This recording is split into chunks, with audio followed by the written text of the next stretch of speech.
fun Purple Kids. Today we will learn foil painting. Let's get started. For this we need a foil paper, crumble like a ball, and a pattern paper, and a white paper, and color of your toys, and a paintbrush. I have a pattern wall. Please, you can take any of your toys. Put the pattern paper on white sheet. Dip the foil ball in the color and print it.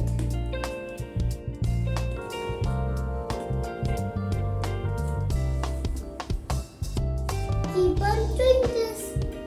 When you complete painting, then remove the pattern sheet.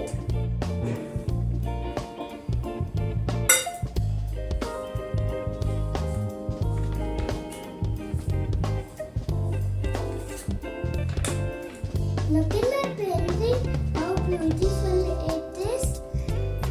Let's try it.